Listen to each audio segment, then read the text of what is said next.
Donc, dans l'Épître aux Romains, chapitre 8, verset 28. Je ne sais pas si j'ose.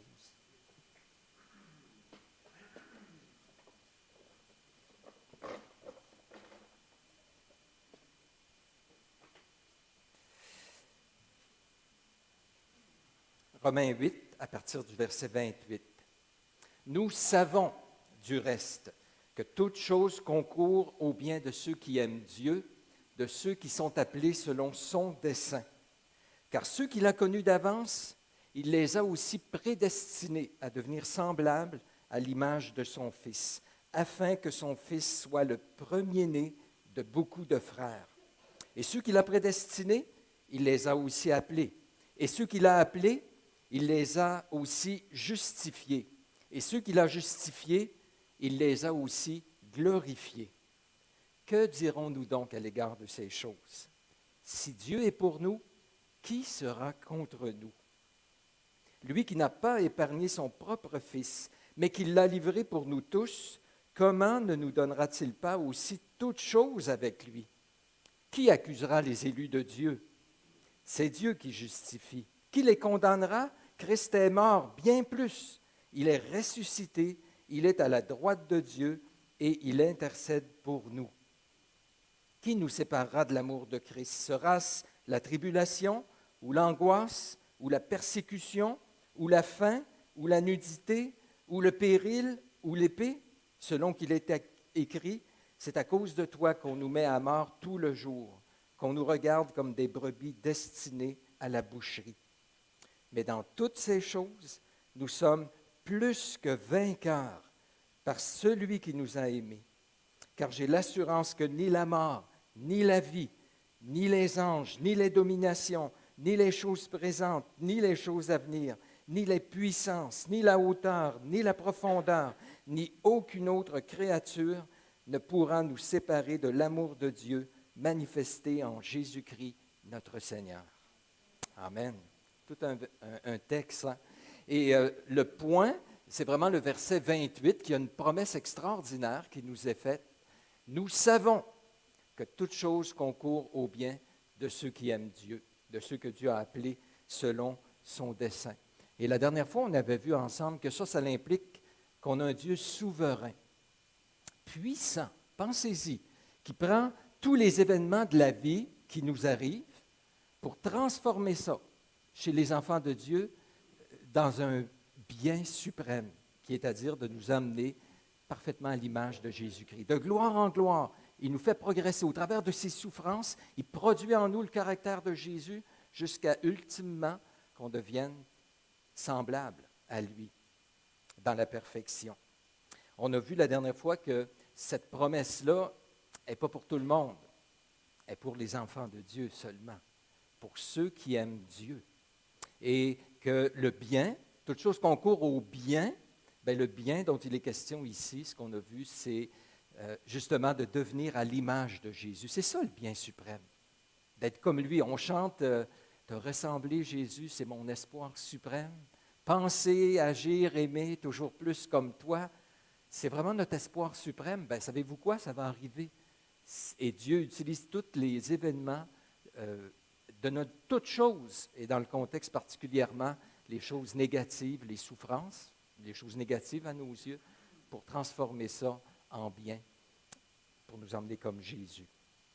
Le titre du message de la série, en fait, c'est « Mon passé, mon présent et mon avenir sont plus que prometteurs. » Tout cela, mon passé, même mon passé éternel, on va voir ça ce matin, mon présent, puis mon avenir, même mon avenir éternel, tout ça, c'est plus que prometteur, tout ce qui nous attend. La structure de ce texte-là, dans le fond, c'est certain qu'on s'arrête beaucoup au verset 28. Hein? Toute chose concourt au bien de ceux qui aiment Dieu. On le connaît par cœur. Mais ça, je dirais, c'est la pointe de l'iceberg. Il y a un quart. Toute chose concourt au bien de ceux qui aiment Dieu, de ceux qui sont appelés selon son dessein, car. Et là, il va nous donner tout un argumentaire, tout le rationnel derrière ça, toute la théologie. Pourquoi Paul peut affirmer une chose comme ça, que toute chose concourt à notre bien? Il ne lance pas ça en l'air de même. L'apôtre Paul connaît sa théologie. Et derrière cela, il va nous dire, voici pourquoi on croit ça. Nous savons, ça commence comme ça. Mais pourquoi on est si sûr que cela? Parce que quand on connaît le plan de Dieu, donc, il y a la pointe de l'iceberg qui est la promesse, il y a un quart, et du verset 29 à 39, Paul va utiliser toute sa rhétorique, tout son verbe pour pouvoir nous emmener à comprendre puis avoir une assurance dans cette promesse-là. Et j'espère qu'après qu'on va avoir terminé, je ne sais pas combien de messages je vais apporter sur ce texte-là, mais que vous allez avoir cette assurance-là de dire, hey, je sais qu'il y a des temps difficiles dans ma vie. Je sais que ce n'est pas toujours évident, mais j'ai l'assurance, je sais que Dieu utilise tout cela pour m'amener à l'image de Jésus, puis ça me suffit. Puis il y a tellement de richesse théologique dans ce qui suit. Puis en fait, je vous présente un peu la structure dans ce qui suit. Donc, c'est quoi son argumentaire? C'est quoi les points qu'il va apporter? Bien, il y a des fondements à cette promesse-là. Et on a vu la dernière fois que c'est la providence de Dieu à partir du verset 28. Mais il y a le dessein de Dieu, versets 29 et 30. C'est ce qu'on va voir ce matin. Mais en plus de ça, on peut être sûr que ça concourt à notre bien parce que nous avons la faveur de Dieu sur nous. Dieu nous est favorable. 4, à cause du don suprême de Dieu. Ça, c'est au verset 32. Point 5, la justice de Dieu, versets 33 et 34. Et l'amour de Dieu, puis il insiste là-dessus, versets 35 à 39. On va voir ça, Dieu voulant, dans les prochaines fois. Mais ce matin, on va s'arrêter sur ce qui est mentionné au verset 28. Donc, toute chose concourt au bien de ceux qui aiment Dieu, de ceux qui sont appelés selon son dessein. Et il y a le dessein, il est question du dessein de Dieu, mais au verset 29, il va nous exposer c'est quoi ce dessein de Dieu pour nous. Puis si on comprend bien, ça va venir comme affermir la promesse de Dieu, nous aider à avoir une plus grande assurance. Donc, je vais poser simplement 4 questions que je vais tenter de répondre ce matin dans le temps qui m'est alloué concernant le dessein de Dieu. 1, qu'est-ce qu'on entend par le dessein de Dieu? 2, en quoi ce dessein nous concerne-t-il, nous? 3, quel est le lien entre ce dessein puis le verset 28? Il nous dit « Toute chose concourt au bien de ceux qui aiment Dieu » à cause du dessein de Dieu. Quel est le lien entre les deux? Et 4e question, en quoi ce dessein concerne-t-il Christ? Parce que Christ est quand même central dans le texte aussi qu'on regarde ce matin. Donc, allons-y avec la première question. Qu'est-ce qu'on entend par le dessein de Dieu? Nous sommes appelés selon le dessein de Dieu. De quoi il est question? Dessein, écrivez-le comme faux, hein? D-E-S-S-E-I-N, pas D-E-S-S-I-N. Les enfants font des dessins, des petits croquis de choses, de personnes. Ça, c'est un dessin. D-E-S-S-E-I-N, c'est l'idée que Dieu a un plan. Dieu a planifié d'avance tout ce qui arrive. On est appelé selon son plan, selon sa résolution. On pourrait dire aussi selon son décret. Les anciens théologiens parlaient beaucoup du décret de Dieu. On entend peut-être moins ça aujourd'hui en théologie, mais le dessein ou le décret de Dieu, c'est central. De quoi il est question? Bien, il y a une petite définition qui devrait apparaître à l'écran. J'ai pris ça dans le petit catéchisme de Westminster, qui dit ceci. De quoi il est question quand on parle du dessein ou des décrets de Dieu? C'est que de toute éternité, et selon le très sage et saint conseil de sa propre volonté, Dieu a librement et immuablement ordonné tout ce qui arrive. Aussi simple que ça. La définition va un petit peu plus loin, mais je vais juste me contenter de dire cela. En d'autres mots, Dieu a un plan, Dieu a décrété de toute éternité passée tout ce qui arrive, des plus petites choses qui nous semblent à nos yeux insignifiantes jusqu'aux plus grandes. Dieu a un dessein, un plan qui inclut tout. Et quand il a choisi de nous sauver, de nous appeler, tous les termes qui sont employés là, il l'a fait selon son plan, dessein, selon cette résolution-là. Donc, on comprend un peu mieux c'est quoi le mot dessein. Maintenant, je vais tout de suite à la deuxième question. Maintenant, en quoi ce dessein nous concerne-t-il, nous? Bien, comprenons qu'il y a un seul dessein. Il y a un seul plan de Dieu. Dieu n'a pas 10 000 plans, il y a un seul plan. Puis tout ce qui arrive, il l'organise, il l'harmonise pour arriver à ses fins, à ses desseins, à ce qu'il veut accomplir. Mais, donc, c'est complexe un peu. Essayez de vous imaginer que Dieu, de toute éternité, a pris le temps de planifier tout ce qui arrive. C'est big, là. Mais on va prendre une loupe, puis on va se concentrer sur ce qui est mentionné ici, parce qu'on a comme un aspect. On se concentre, on met le focus sur un aspect du plan de Dieu qui concerne son action à notre égard, nous, ses enfants. Et donc, le plan, ou son dessein, il est décrit au verset 29. On est appelé selon son dessein.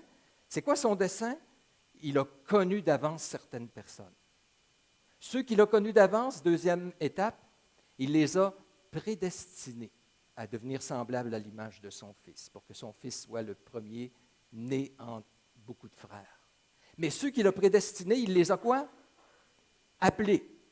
Et ceux qu'il a appelés, il l'a justifiés. Et ceux qu'il a justifiés, il les a glorifiés. Donc, le dessein de Dieu pour nous, ici, il est clairement exposé en 5 étapes. On va essayer de comprendre rapidement chacune d'elles, puis après, on va se poser la question, mais c'est quoi le rapport avec la promesse? Et je vais revenir à cela. Alors, allons-y étape par étape. Alors, Dieu nous dit qu'il y a certaines personnes, ceux qu'il a connus d'avance, ça c'est la première étape. Certaines personnes, il les a connus d'avance. De quoi il est question ici? Connaître d'avance. Bien, je vais vous dire, je pense que c'est plus que l'omniscience. C'est plus que Dieu savait d'avance, connaissait d'avance ce qu'allaient faire certaines personnes. Parce qu'il y en a qui c'est ce qu'ils nous disent. Ils nous disent, tout commence par le fait que Dieu, de toute éternité passée, savait ceux qui allaient l'accepter, ceux qui allaient croire en lui. Donc, en les connaissant d'avance, bien, il a décidé dans leur vie qu'ils allaient accomplir différentes choses, différentes étapes. Alors, tout ce que Dieu, selon eux, ce que ça nous dit, c'est que Dieu savait d'avance leur choix, leur décision. Ils allaient croire en Jésus. Donc, à cause de ça, voici ce qu'il va faire dans leur vie. Oh, je pense que c'est beaucoup plus que ça, la préconnaissance de Dieu ou que Dieu les a connus d'avance. Pourquoi je dis cela? Parce que ça ne nous dit pas qu'il a connu d'avance leur choix, leur décision. Ça nous dit qu'il a connu d'avance des personnes.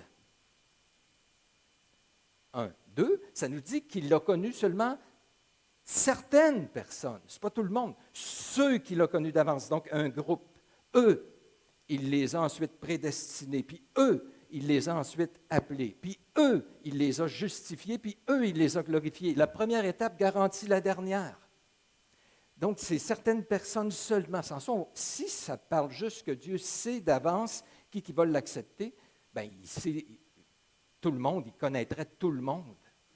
Mais la préconnaissance de Dieu ici, elle est uniquement envers certaines personnes. Et troisièmement, il faut bien comprendre que quand le mot connaissance ou préconnaissance a Dieu comme sujet dans la Bible, c'est beaucoup plus que juste savoir. Ça implique un choix, une décision d'avoir une relation avec certaines personnes, de choisir de les aimer et d'être avec eux. Ça implique une élection, c'est presque un synonyme de l'élection, puis ça implique de l'amour que Dieu a pour ces personnes-là. Vous vous rappelez, dans le Nouveau Testament, à un moment donné, on nous dit que Jésus, à la fin, il y a des gens qui vont se présenter devant lui, puis qui vont dire « Hey, n'avons-nous pas mangé? Est-ce qu'on n'a pas prophétisé en ton nom? N'avons-nous pas fait des miracles? » Qu'est-ce que Jésus leur dit? « Retirez-vous de moi, vous qui commettez l'iniquité, je ne vous ai jamais connu. » Hein? Jésus ne savait pas qu'il existait. Il disait « Ah, un peu qui vous êtes, vous autres? » Mais non, je n'ai jamais arrêté mon choix sur vous, c'est l'idée. Je n'ai jamais choisi d'avoir une relation avec vous de loyauté, un engagement pour m'attacher à vous. Et donc, ce texte qui nous enseigne vraiment, c'est que de toute éternité passée, Dieu a porté ses regards, a choisi de mettre sa faveur sur certaines personnes. Ça implique l'élection, l'amour, l'efficacité. C'est quelque chose d'irrévocable aussi. Ça ne peut pas arrêter. Ceux que Dieu a connus d'avance, ça nous dit ensuite qu'il les a quoi?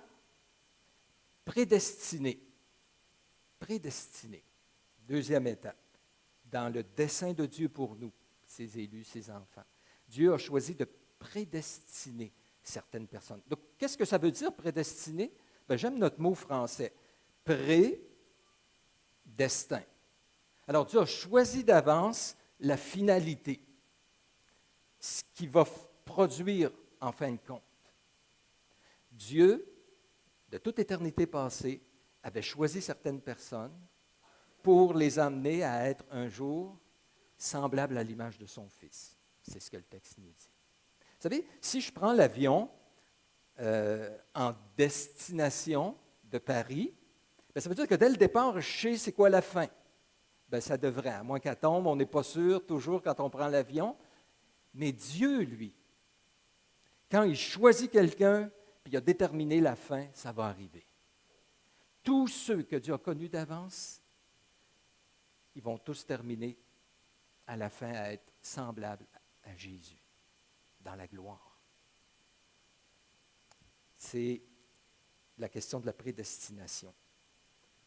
Ça implique ici un Dieu souverain, une puissance. Ça veut dire qu'il sait déjà ce qui va arriver à la fin, il n'y a rien qui peut l'empêcher. Une efficacité, une garantie, puis une loyauté. Dieu s'est attaché à des personnes et il va les amener jusqu'au bout. Ça, c'est la deuxième étape. Donc, ceux que Dieu a connus d'avance, il les a prédestinés. Ensuite, il les a, quoi? Appelés. Appelés. Dans la Bible, le mot « appeler » a deux sens. Il y a le sens que de lancer un appel à quelqu'un, inviter quelqu'un, il peut accepter ou refuser. C'est comme ça, par exemple, que l'Évangile de Matthieu l'emploie. Il y a beaucoup d'appelés, mais il y a peu d'élus. Donc, Dieu appelle beaucoup à venir au salut, repentez-vous, mais les gens peuvent refuser. Matthieu l'emploie dans ce sens-là. Mais suivez-moi bien, chez Paul, le mot « appeler » a toujours un sens d'efficacité. Ceux que Dieu appelle, ils vont répondre. Oui. Je vous donne un exemple pour que vous compreniez. OK? Alors, imaginez, il y a deux sœurs, le matin, une veut entrer dans la salle de bain, l'autre est déjà là, puis elle lui dit « Sors, parce que je veux y aller aussi. » Elle va-tu sortir ou pas? Peu importe l'appel, elle est interpellée, pas sûr. Peut-être elle va sortir, peut-être pas, elle est libre. Hein? Un autre exemple. Il y a un criminel qui s'est barricadé dans une maison, et là, la police l'entoure, armée jusqu'aux dents, puis on lui dit « Sors! » Il va tout sortir? Probablement. Quand il regarde, il y a un petit peu plus de pression. Mais il peut quand même dire non, il peut se suicider dans la maison, il peut refuser de sortir. Mais il y a quand même un petit peu plus de pression que dans le premier exemple des deux sœurs, OK? Mais je vous donne un troisième exemple. C'est Jésus qui s'approche d'un tombeau. Un homme est mort depuis 4 jours. Et Jésus lui dit « Sors! » Il sort, même s'il est mort. Parce que Dieu crée en lui ce qu'il faut pour qu'il obéisse à son appel. Bien, chez Paul, le mot « appeler » a toujours ce sens-là. Un appel efficace, puissant, irrésistible. De telle sorte que quand Dieu nous appelle, il crée en nous par son esprit une compréhension, un attrait qu'on ne peut pas le refuser.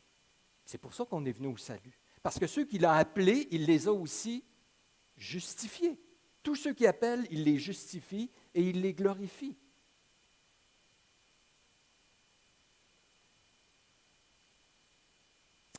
Romains 4 nous dit que Dieu appelle les choses qui ne sont point comme si elles étaient.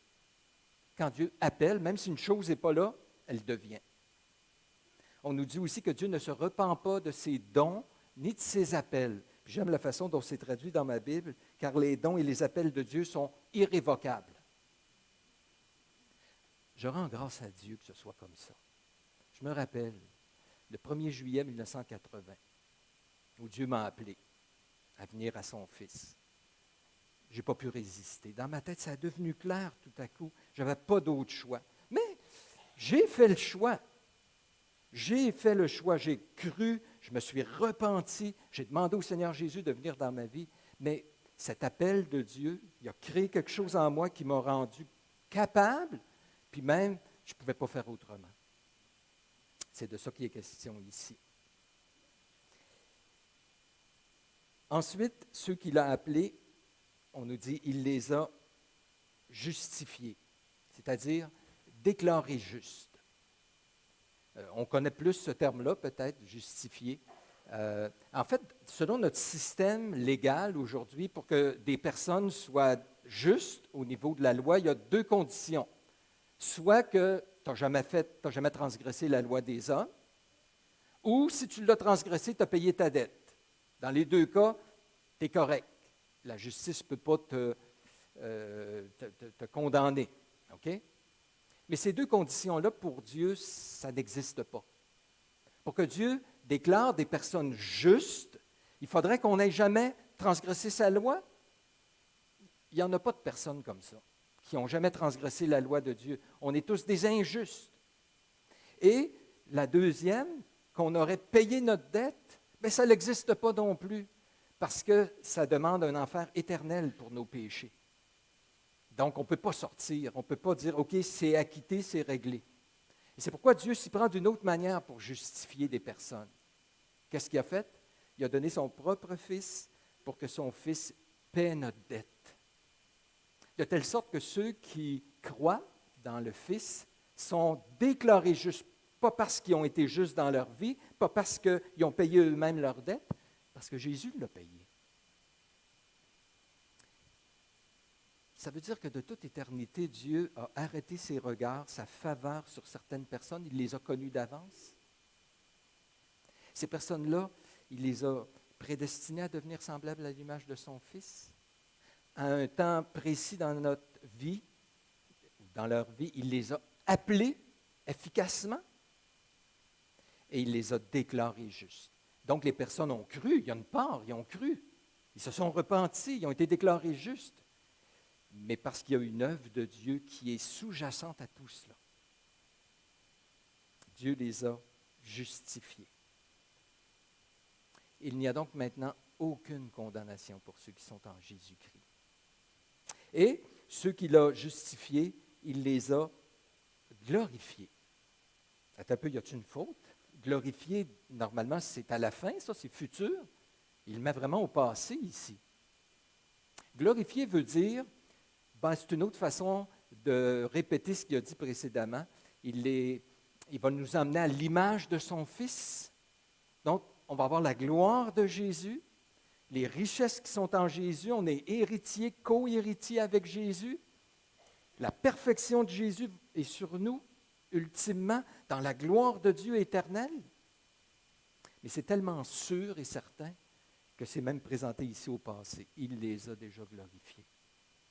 Ce que Dieu a commencé dans l'éternité passée, il va avec assurance le terminer dans l'éternité à venir.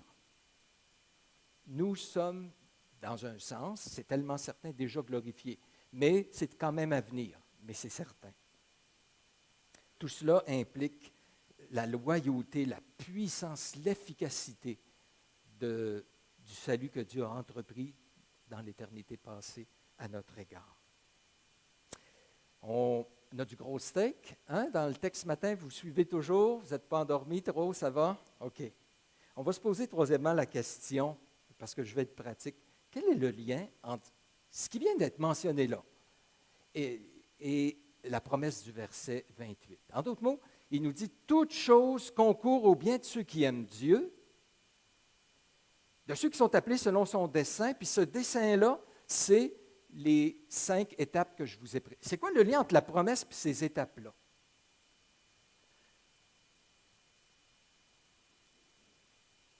Bien, c'est ceci. La même disposition que Dieu a envers nous depuis l'éternité passée, la même disposition, ce qui est dans le cœur de Dieu pour l'amener à faire des actions à notre égard. Cette même disposition-là, là, elle est là actuellement pour le moment présent. Il y a un petit schéma, peut-être on peut tourner un petit peu, je ne sais pas trop où est-ce qu'il se trouve là, mais j'aimerais vous... Voilà, OK? De toute éternité passée, suivez-moi bien, de toute éternité passée, Dieu a porté ses regards sur ses élus avec un cœur rempli d'amour, un engagement. Et il va agir, intervenir, superviser leur vie. Il les a choisis, il les a prédestinés. Dieu est intentionnel à leur égard, il ne les lâchera pas. Il les aime. Bien, dans le temps présent, là, il y a la même disposition envers nous. Ce que Dieu a manifesté dans le passé, puis ce qu'il va manifester là où il va nous emmener dans le futur, la glorification, ce que ça demande comme cœur de Dieu, comme disposition fondamentale de Dieu, bien, c'est là, présentement, dans le temps présent. OK? Ça veut dire que présentement, au travers de vos souffrances, là, bien, il y a un Dieu qui vous a... Ses regards sont sur vous. Il vous est favorable. Il vous aime. Il s'est engagé. Il est loyal envers vous. Ce qui a commencé, il va le finir. Il supervise donc ce qu'il a supervisé dans le passé, bien, il le supervise. Tous les événements qui vous arrivent, il les supervise pour arriver à un but précis. Dieu planifie, veut arriver en quelque part. Et c'est là, dans le moment présent, actuellement. On ne voit pas toujours ça. Hein? Nous, quand on souffre, on passe une période difficile, il arrive un événement qu'on se dit, mais voyons Dieu, pourquoi tu permets ça dans ma vie? M'aimes-tu encore? Et on a de la misère à mettre ça, faire coïncider ça avec l'amour de Dieu. Mais cet amour qui a manifesté dans le passé, éternel, puis qui va manifester dans le futur éternel, bien c'est là maintenant aussi. Ça, c'est l'argument ici. C'est pour ça qu'on croit que toute chose concourt à notre bien. Parce que le Dieu, notre Dieu, qui nous supervise et qui s'est engagé envers nous, ses dispositions sont tellement claires dans la manière dont il a agi puis il va agir que c'est là maintenant aussi. Me suivez-vous? C'est clair? Moi, ça me fait du bien. D'où les expressions, tout de suite après nous avoir dit cela, nous avoir dit « toute chose concourt au bien de ceux qui aiment Dieu » parce qu'il vous a appelé selon son dessein. Qu'est-ce qu'il ajoute? Si Dieu est pour nous, qui sera contre nous? Vous savez que présentement, dans tout ce que vous vivez, Dieu est pour vous. Moi, je me rappelle quand il fallait que je me présente chez le directeur à l'école, que les profs n'étaient pas toujours gentils envers moi, puis ils m'envoyaient chez le directeur. Puis ça, on m'avait dit, crains pas, le directeur, il est pour toi. Oh, je serais rentré là avec assurance, hein? Mais ce n'était pas toujours le cas. Il prenait tout le temps pour le prof, comme mes parents d'ailleurs. Mais Dieu est pour nous, frères et sœurs. C'est ce qu'il vient de dire. Dieu est pour vous de toute éternité passée, de toute éternité future, puis il est pour vous dans le temps présent. Si Dieu a donné son Fils, ensuite au verset 32, comment ne nous donnera-t-il pas aussi toutes choses avec lui? Dieu a déjà donné le plus gros, son Fils, mais présentement, là, au travers de ce qui vous arrive, il vous donne toutes choses. Toutes choses. Il conclut tout de suite après aussi, rien ne peut nous séparer de l'amour de Dieu manifesté en Jésus-Christ. Cet amour-là manifesté dans le passé, qui va être toujours présent dans le futur, qui sera toujours là dans le futur, bien, cet amour est là actuellement sur nous, puis rien ne peut nous séparer de cet amour-là présentement. Et il met aussi au verset 37, « Dans toutes ces choses, nous sommes plus que vainqueurs. » Pourquoi? Pourquoi il peut dire ça? Nous sommes plus que vainqueurs. À cause de la disposition de Dieu. D'où les mots, verset 28, « Nous savons que toute chose concourt au bien de ceux qui aiment Dieu. Car j'ai l'assurance. » Verset 38. Et considérez aussi la durée. On revient à notre petit schéma. Le temps présent, le temps où on est sur cette terre qui a des souffrances, c'est tout petit, ça, hein? Est-ce que la disposition de Dieu changerait pour une soixantaine d'années, alors que depuis l'éternité passée, Dieu nous montre qu'il est tellement en notre faveur? Est-ce que pour un temps, ça changerait? Tout à coup, Dieu dirait, bon, là, un matin, je ne file pas. Et la même chose pour le futur. Considérez la durée. Frères et sœurs, il y a actuellement dans nos vies, suivez-moi bien, une telle dynamique. Pensez pas là, que vous vous en allez puis que tout est fruit du hasard autour de vous, tout ce qui arrive. Ça ne marche pas de même. Il y a une telle dynamique, c'est-à-dire il y a un Dieu qui a ses regards sur vous, qui choisit, dose tout ce qui vous arrive dans un but bien précis, vous emmenez à l'image de son Fils, puis un jour vous allez être ultimement, parfaitement à l'image de son Fils. Donc il y a une dynamique que vous ne voyez pas, mais qui est là, puis que Dieu produit, fait dans votre vie actuellement. Pour peut-être donner une image, je ne sais pas s'il y en a qui pratiquent la voile ici, mais j'imagine la première personne qui s'est fait un bateau avec une voile, ça devait bien aller tant que le vent était dans le dos, puis qu'il te poussait dans la bonne direction. Mais à un moment donné, il voulait avancer au nord, mais le vent arrivait du nord. Il s'est dit, ben là, je ne peux pas avancer, il est contre moi, c'est un obstacle, ça me nuit, même je vais reculer. Et par, je ne sais pas quelle imagination, puis je ne sais pas trop comment ça fonctionne, mais les hommes ont inventé une espèce de moyen que tu peux avancer le vent d'en face avec un voilier. Je ne comprends pas.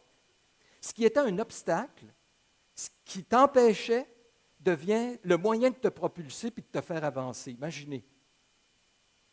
Ben, je dirais que c'est la même chose avec la souveraineté de Dieu, le plan, la faveur de Dieu. Vous regardez des choses, puis ça vous semble des obstacles.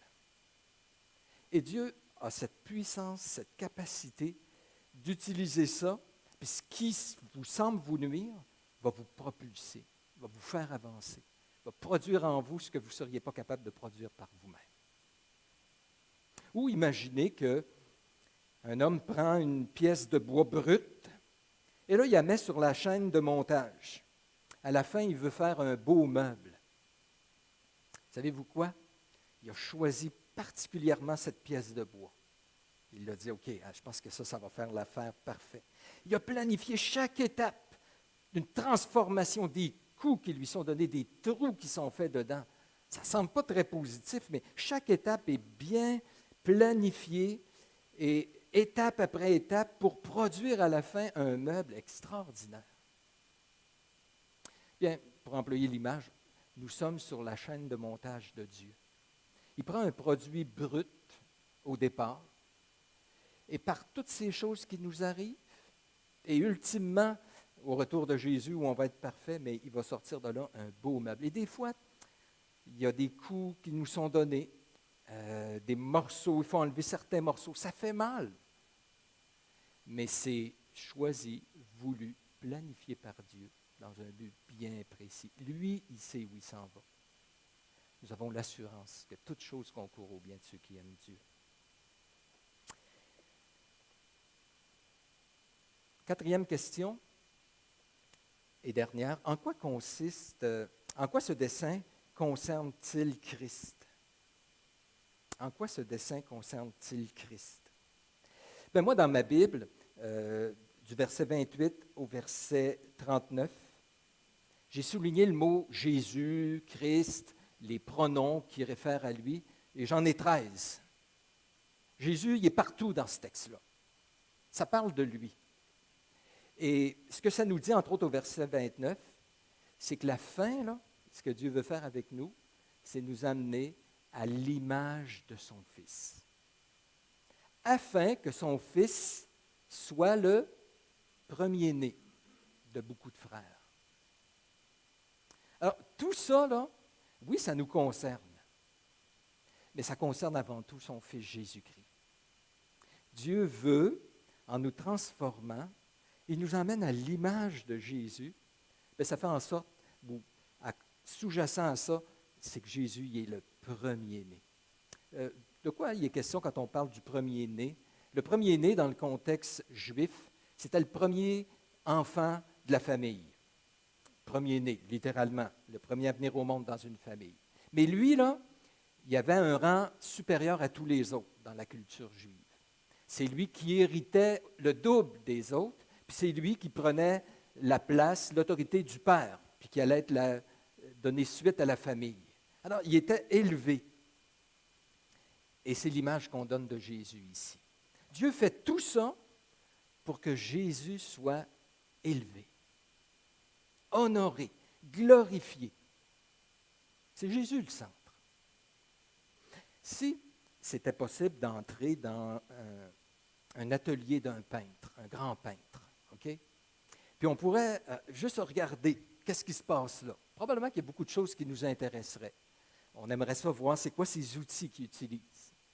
On aimerait ça voir c'est quoi l'ambiance, dans quelle ambiance il travaille, ce peintre-là. On aimerait ça certainement regarder un petit peu sa toile, où est-ce qu'il est rendu. C'est hot. Mais savez-vous ce que j'aimerais voir, moi? C'est quoi son modèle? Peut-être qu'il est en train de peindre une personne. C'est que la personne, elle doit être précieuse pour lui. Pour la regarder puis vouloir la reproduire, un objet ou un paysage, ça doit être super beau pour que lui, il a dit, hey, c'est tellement extraordinaire que je veux que mon image ressemble à ça.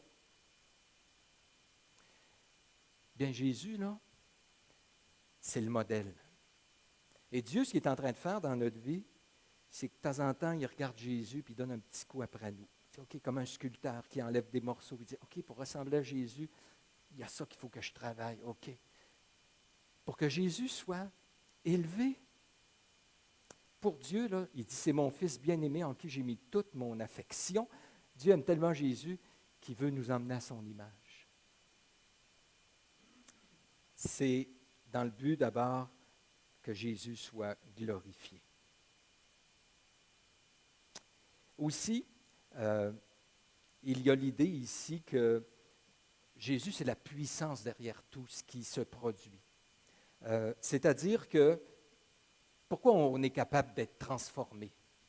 Pourquoi que Dieu nous a choisis? Pourquoi Dieu nous aime? Bien, c'est en Jésus-Christ. Et c'est l'œuvre, c'est la puissance de Jésus. C'est tout le point central de l'Épître aux Romains.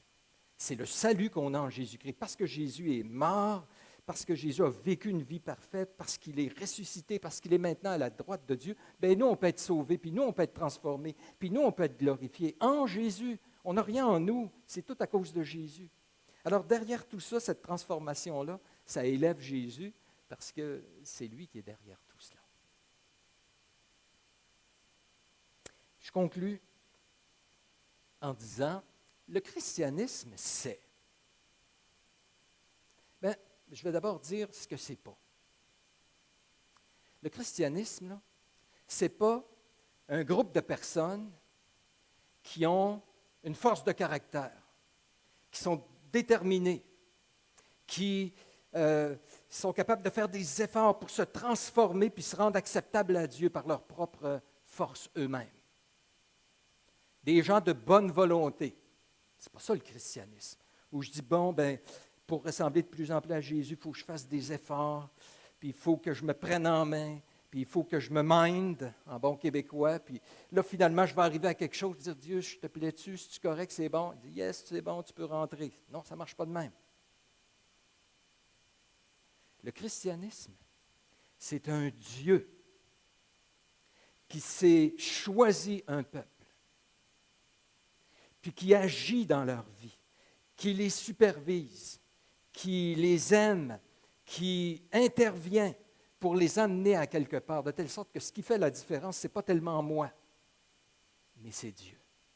En fait, je vous lance le défi. Dites-moi, dans le texte ici, c'est quoi la part de l'homme? Alors, ailleurs dans l'Écriture, c'est très clair. Il faut qu'on croie, puis je ne suis pas en train de dire que l'homme n'a rien à faire. L'homme doit croire, l'homme doit se repentir. On doit faire tous nos efforts pour ajouter, etc. On l'enseigne ailleurs. Mais fondamentalement, si on est capable même de faire ces choses-là, la foi, c'est un don de Dieu. Dieu, à certains, il a accordé la repentance. Il leur a donné l'amour de la vérité pour être sauvés. Mais à la base, c'est parce qu'il y a une dynamique spirituelle puissante, un Dieu puissant qui intervient dans notre vie. C'est ça le christianisme. Pourquoi on a l'assurance de notre salut? J'ai l'assurance de mon salut parce que Dieu m'a pris en main, simplement. Si ça dépendait de moi, si le moindrement le salut dépendait juste, pas juste, là, si dépendait de moi, je ne serais pas sauvé parce que je faillirais en quelque part. Mais Dieu m'a pris en main. Est-ce que j'ai besoin d'accomplir? Car tout ce que nous faisons, Ésaïe dit, c'est lui qui l'accomplit pour nous. C'est Dieu qui nous transforme. C'est Dieu qui reproduit son Fils en nous. S'il y a une expression en passant que je ne suis plus capable, c'est quand on dit, moi, là, il faut que je me reproduise en quelqu'un. Hein? Un chrétien, il faut qu'il se reproduise dans un autre chrétien, puis un pasteur, il se reproduit dans un autre pasteur. Moi, je ne veux pas me reproduire en personne. Je vais vous dire de quoi. Si Dieu nous utilise chacun de nous, on peut avoir un impact dans la vie des uns des autres, mais je ne veux pas un Benoît numéro 2, une Nacédon. Mais ce qui fait la différence, c'est quand Dieu reproduit son Fils en nous. Ça, c'est différent.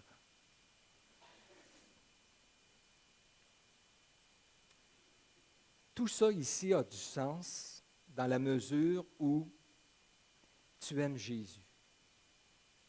Tu sais, dans le fond, Dieu est en train de te dire, ce que je fais dans ta vie, là, je vais t'amener à l'image de Jésus. Tout ce qui va t'arriver, toutes mes étapes dans ton salut vont t'amener à être comme Jésus. Je vais juste te donner un conseil.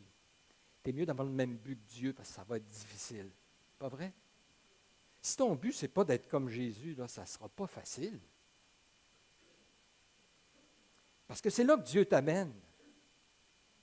Mais en fait, si tu t'es vraiment converti, c'est ça la conversion. C'est dire, je suis pécheur, je suis perdu, puis j'ai besoin de Jésus, puis le péché en moi me déplaît tellement, je veux ressembler de plus en plus à Jésus. C'est ça la conversion.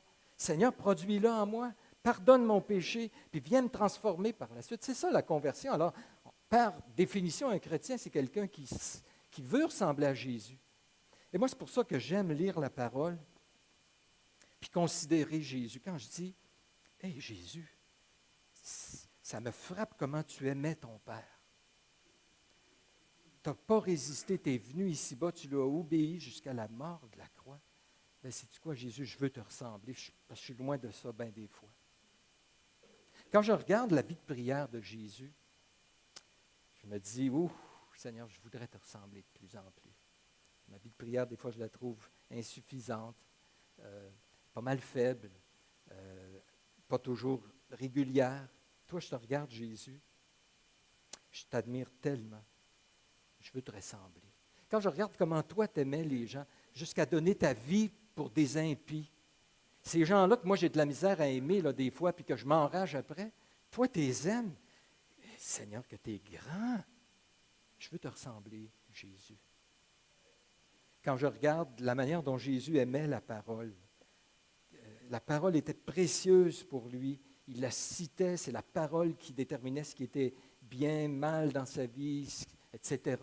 L'amour de Jésus pour la parole, je dis, Seigneur, je veux être comme toi. Savez-vous quoi? Si c'est votre but, Dieu, c'est son but aussi, puis il va l'accomplir. Il l'a promis, il va vous glorifier, vous allez être semblable à l'image de son Fils. De ressembler Jésus, c'est mon espoir suprême. Penser, agir, aimer, toujours plus comme toi. Amen. Prions en terminant. Je vous invite à prier pendant que les musiciens s'avancent.